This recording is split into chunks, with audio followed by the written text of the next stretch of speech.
والسلام نسیم صدق رسول النبی الکریم ان اللہ و ملائکتہ یصلون علی النبی یا ایھا الذین آمنوا صلوا علیہ وسلموا تسلیما الصلاۃ والسلام علیکہ سیدی یا رسول اللہ وعلی آلک و اصحابک سیدی یا حبیب اللہ۔ اللہ رب العزت کے دوستنا حضور شفیع معظم رسول صلی اللہ تعالیٰ علیہ وآلہ وسلم کی بارگاہ ناز کے اندر دیا درود و اسلام کا نذرانہ عرض کرنے کے بعد حاضرین و سامعین، آج ماہ رمضان المبارک کا دوسرا روزہ ہے، عشرہ رحمت کا دوسرا دن ہے۔ تو آج سے آج کا ہمارا موضوع گفتگو دو عنوان پر ہوگا، جس میں کہ رمضان المبارک میں قیام کی فضیلت کیا ہے اور ماہ رمضان المبارک کی راتوں میں قیام کی فضیلت کیا ہے، اور اس میں قرآن کریم قرآن مجید کی تلاوت کا اجر کیا ہے۔ تو نبی علیہ السلام کی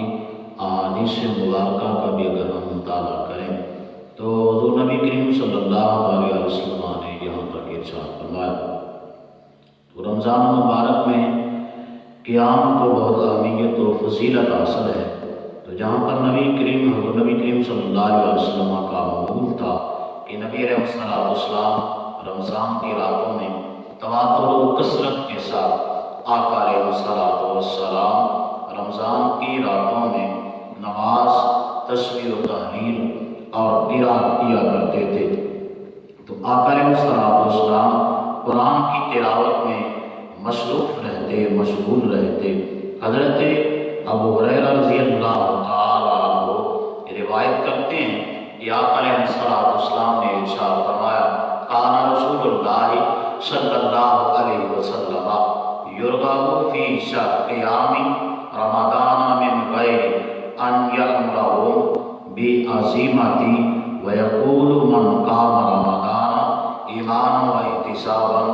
غفر له ما تقدم من ذنبہ۔ فرمایا کہ نبی اکرم صلی اللہ تعالی علیہ وآلہ وسلم نے ارشاد فرمایا صحابہ کو فرضیت کے بغیر قیام میں رمضان کی ترغیب دیتے تھے۔ آپ علیہ السلام فرماتے، جس شخص نے ایمان اور احتساب یعنی محاسبہ نفس سے کرنے کی ساتھ ساتھ رمضان کی راتوں میں قیام کیا، اس کے پچھلے سارے صغیرہ گناہ معاف کر دیے جاتے ہیں۔ وہ سارے گناہ اس کے صغیرہ جو تھے ان سے اس کی بخشش فرما دی جاتی ہے۔ نبی علیہ السلام نے رمضان المبارک کی راتوں میں قیام کو بہت اہمیت دی ہے۔ رمضان المبارک کی راتوں کو بہت اہمیت حاصل ہے۔ رمضان میں نماز تراویح بھی قیام اللیل کی ایک کڑی ہے کہ جسے قیام رمضان سے تعبیر کیا جاتا ہے۔ نماز تراویح کے سوا جتنا قیام اس مہینے میں کیا جاتا ہے،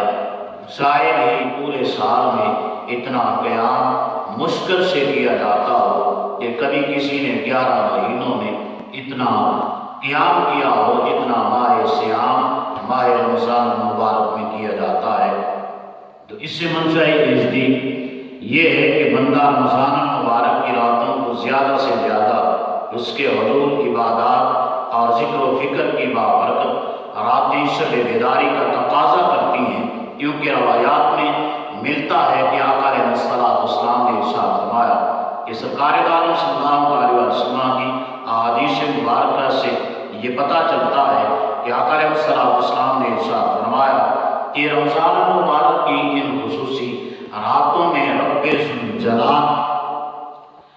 رمضان المبارک کی راتوں کو آسمان دنیا پر نزول اجلال فرما کر اپنے بندوں کو 3 مرتبہ ندا کرتا ہے۔ کون کرتا ہے؟ رب خود ندا دیتا ہے اور ارشاد فرماتا ہے، حل من سائل فأوتیہ سبلہ، ہے کوئی مانگنے والا کہ میں اس کی حاجت پوری کروں۔ اور آگے ارشاد فرمانا، حل من تائبی فآتوب علیہ، کیا کوئی ہے تو مغفرت طلب کرنے والا کہ اسے میں بخش دوں، اس کی بخشش فرما دوں۔ کیا کوئی توبہ استغفار کرنے والا ہے؟ کیا کوئی توبہ کرنے والا ہے کہ اس کی توبہ قبول کروں؟ آگے فرمایا من مستغفر فاغفر لہ، کیا کوئی مغفرت طلب کرنے والا ہے کہ اسے بخش دوں؟ تو اللہ رب العزت کی ذات اس ماہ مبارک میں اللہ رب العزت کی ذات بندوں پر خاص کرم فرماتی ہے، اور رب کی ذات ارشاد فرماتی ہے کوئی مانگنے والا کہ اسے عطا کیا جائے، ہے کوئی بخشش طلب کرنے والا کہ اس کی بخشش فرما دی جائے، ہے کوئی اپنے گناہوں سے استغفار کرنے والا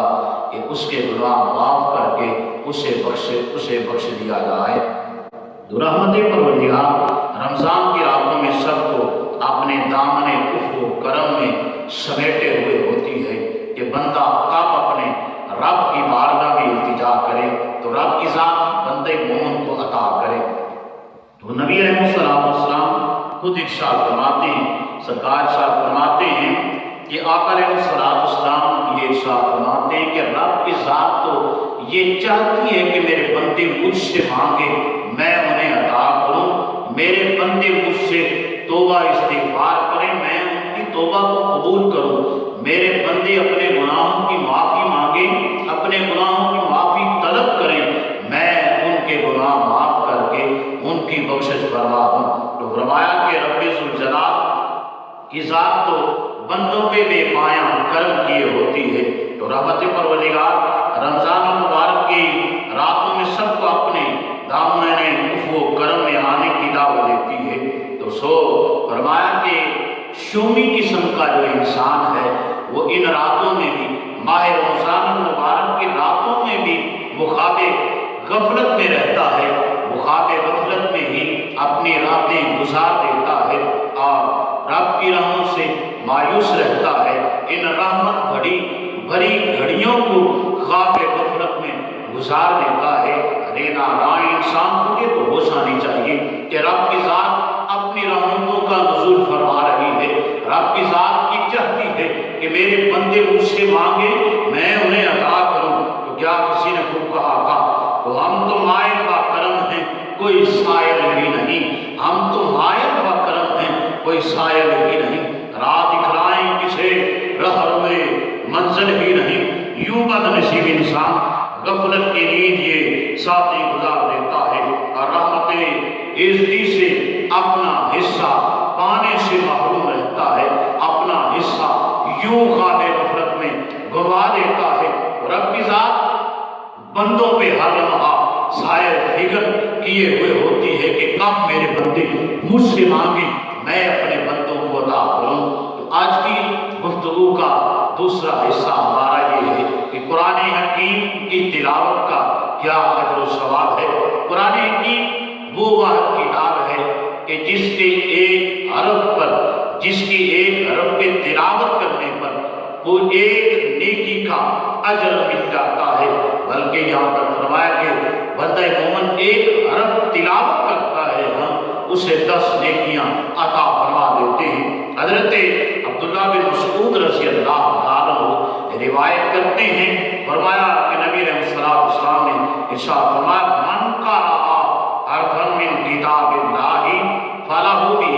حسنۃ والحسنۃ بعشر امثالها لا اقول الف لام میم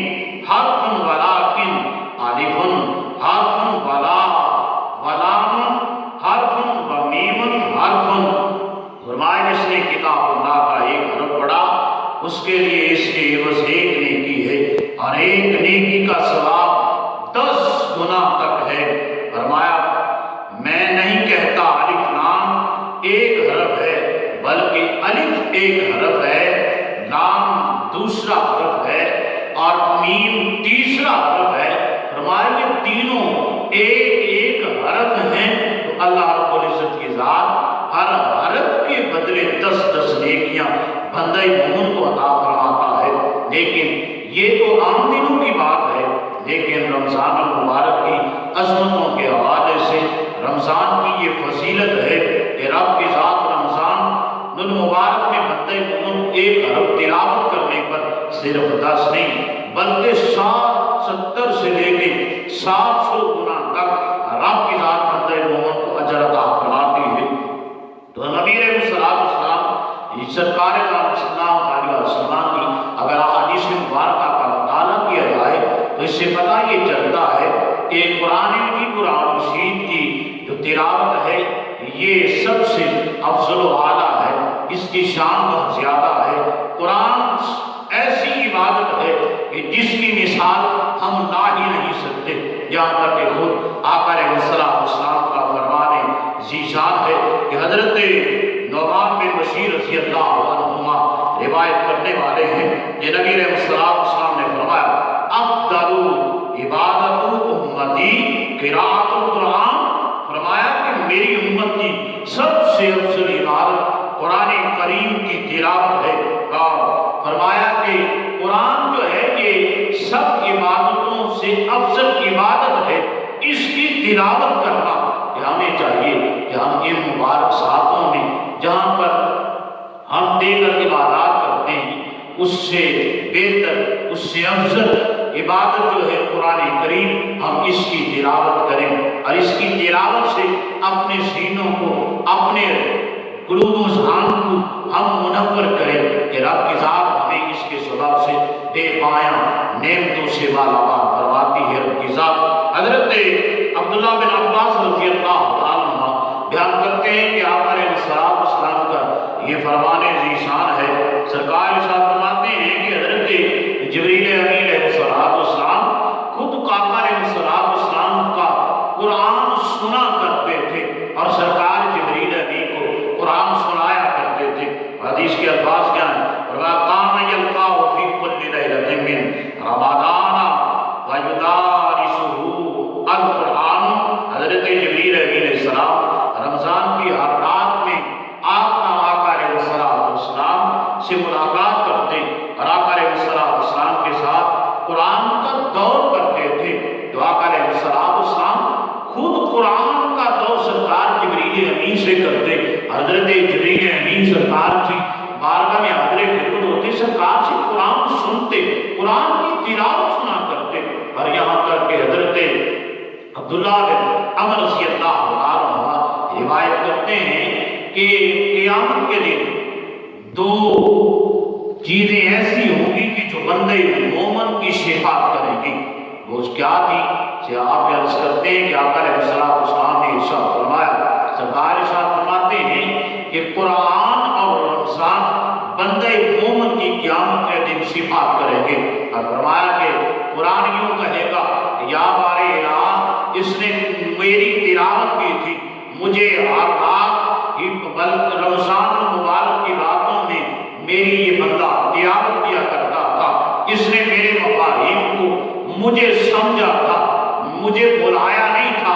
یا رب العالمین اس کے حق میں میری صفات قبول فرما، اور فرمایا کہ رمضان کے اس بندہ مومن کی صفات کرے گا، اور فرمایا کہ رمضان یوں صفات کرے گا کہ یا بارے الہ، اس کے رات کو قرآن کی تلاوت کرتا تھا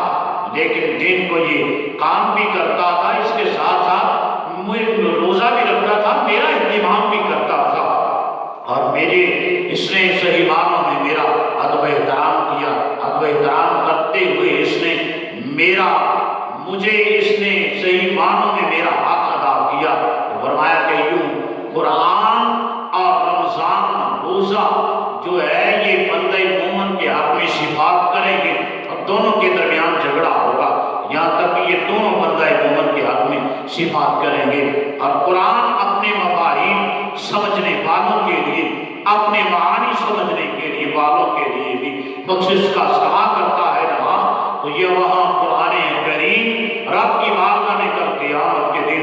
بندوں کے لیے بخشش کا سما تو بنے گا ہی، لیکن ان کی شفاعت بھی کرے گا۔ گاہے کا رب العزت کی رات ہم سب احباب کو ان راتوں میں، ان